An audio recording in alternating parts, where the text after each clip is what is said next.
Hi, it's Sue from Savory Living, and today we're going to talk about cooking dark leafy greens, in particular collard greens. These are my favorite green out there on the market. I think a lot of people tend to shy away from them because they envision them kind of with cooking from the South, where they're laden with a lot of fat, they cook for a long time. They're something that seems like it's not possible in the modern day kitchen. But the first reason why you really want to crowd dark leafy greens into your day is that calorie for calorie, they are the most nutrient-rich source out there. They have an Andy score of 1,000, which is the highest that the nutritional folks gave any fruit or vegetable, bean, seed, or nut, plant-based source on the market. They also have very little impact on your blood sugar levels. So they're a low glycemic load food, which is really terrific for people that have diabetes, carrying extra weight, insulin resistance issues. Pretty much all of us benefit from crowding these things into our day. So what I'm going to talk to you about today is how to really quickly prepare them, because they fall in the hearty camp, which means unlike spinach or watercress or even Swiss chard, which are also dark leafy greens that you can easily saute and wilt in a pan and flavor with some garlic and olive oil, these guys need to be cooked first before they get flavored in the pan. And don't worry, it doesn't take a lot of time. In fact, it's really amazing. When you cook them right, they're soft, they're luscious, they're a little bit like a noodle that doesn't have much flavor, and that's where the flavoring comes into play. So let's start first with cooking them. They're beautiful in that when they come in their natural state, they've got the stem and everything included. What you want to do is de-stem them and take this rib out. Does it have a lot of nutrients in it? Yeah, but it's really fibrous, it's very unpleasant, and most people can't get past that. And if you're not going to eat that, I'd love for you to at least get the nutrients and the value that are in the leaves.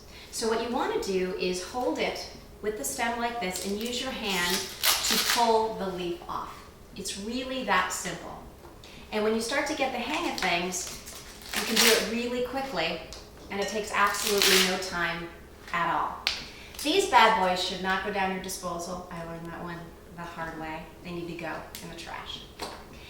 The next thing that's really important when you're preparing these for cooking is the size of them. A lot of people think that, you know what, just suffer through it, eat a big wad of green, it's healthy, that's the way it should go. But so much of cooking and eating is really about the texture and the experience. So what I like to do is ribbon these. This is a lot of times, it's a technique that you see done with basil.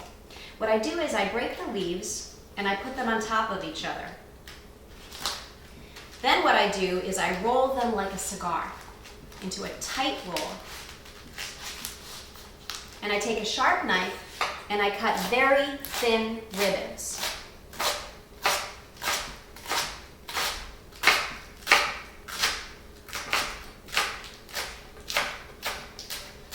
So what you're left with are really springy, light ribbons.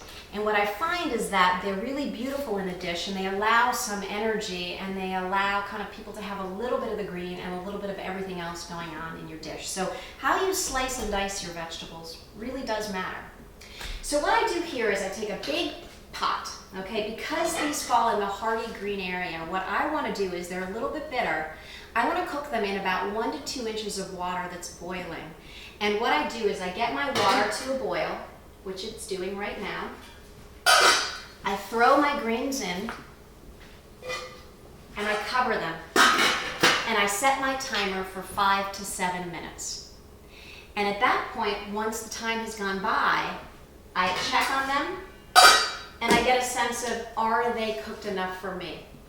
Greens are very personal. Some people like them a little stronger, not quite as soft. Other people like them really melting in their mouth. It also matters if you're going to eat it right away or if you're going to cool it down and then saute it with other things. What we're going to do today is we're going to take our greens and saute them. So I want them still to have a little bit of firm texture before they make it into my saute pan. So once these are done cooking, I strain them, I cool them down to stop the cooking process, and then I get all the water out of them. And this is what they look like here. So you'll see, they're springy and they're really soft. And when you eat them, they don't taste much like anything. They're really pleasant. But that's where the flavoring comes in. And you can take these any direction you'd like. You can take them Asian, you can take them Italian. Today we're going to take them in the camp of Spanish with a little bit of a flair. So a traditional way of preparing and sauteing greens in Spain is to do olive oil, some garlic, and then usually dried raisins, right? We've all had this at kind of a tapas restaurant. I'm going to do it with dried cranberries because it's a little bit more American and kind of fun and festive for the fall season. And then we can dress them with a little bit of Parmesan cheese, and I also have pine nuts that I'm going to bring out to use as well. So let's start. The first thing we want to do is just prepare our garlic.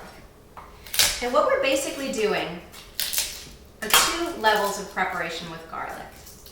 What I want to do is I want to rehydrate my cranberries so that they're not dry, but that they're sort of bathed in an olive oil and garlic flavor. They're going to provide the sweet note to my dish, which is we talk about flavor balancing, which we teach at Savory Living. You have the bitter, you have the sweet, we have the acid note, we have some salt, and we have a little bit of the enhancer with the cheese that's really going to blend this stuff nicely together. So what I want to do to start is I'm going to heat up, start my burner here, I'm going to heat up my olive oil, and I'm going to infuse it with garlic. So I am not dicing my garlic fine because I want to be able to get this garlic out of the pan. I'm just using this to flavor my oil so that I can then mix up my cranberries in it and get those guys nice and garlic and olive oiled up for the mixture. So I'm letting that cook. And while that's cooking, I'm going to prepare the rest of the garlic that I will then use diced very finely to flavor more of my greens. So I use the side of my knife to push down on it, and that's a real fast way to peel it. And then I'm gonna chop it. And one thing with knife skills, and I'm sure everybody's kind of nicked a finger here or there, is you really want to keep your fingers inside your hand so that there's nothing for the knife to get at. You also want to always really pay attention to where you're slicing. So I've got my garlic ready. I am now going to fish this garlic out of my pan. So I now have warm oil that's infused with garlic. I'm going to put my cranberries in it and get those guys clumping up. Now you might ask, why don't I just leave that garlic in there, right? Why don't I just leave it in there for a long time and let that be the only garlic I do and dice it fine from the beginning? The challenge with garlic is once it burns, it's very bitter, and it's very hard for the dish to recover from that. I think a lot of us have experienced that where we're sauteing and oh, it's taking longer, the thing isn't cooking, and our garlic is getting really black and brown and crispy, and that's not what we want to do. So you want to be really careful with your garlic and when you add it into dishes.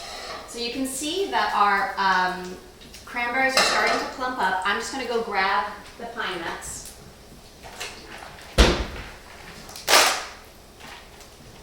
I have those too, which will be the final finishing touch.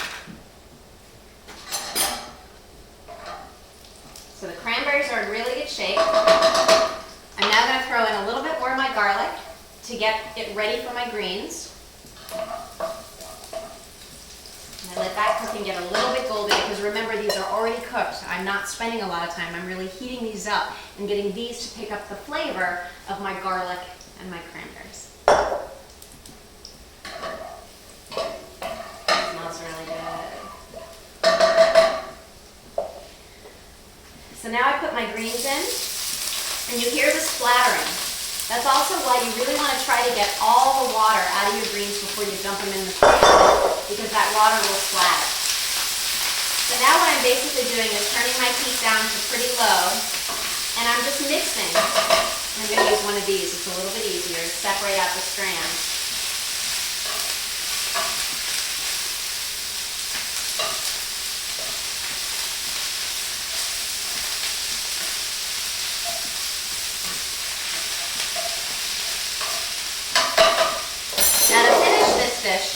I'm going to add a little bit of lemon, which really boosts the flavor of any vegetable, definitely greens. Greens go great with lemon.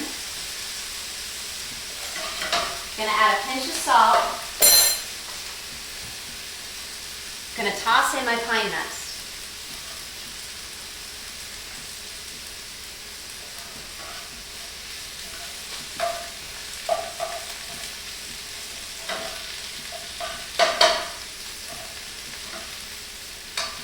if I wanted to add cheese, this is where after I serve it up, I would put a little bit of cheese.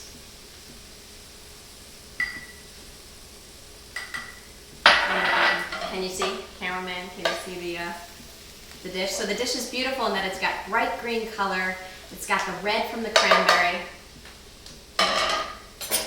And when you try it,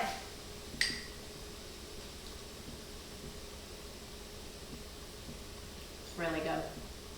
So fast, yummy, a fast way to really prepare and flavor collard greens. Enjoy.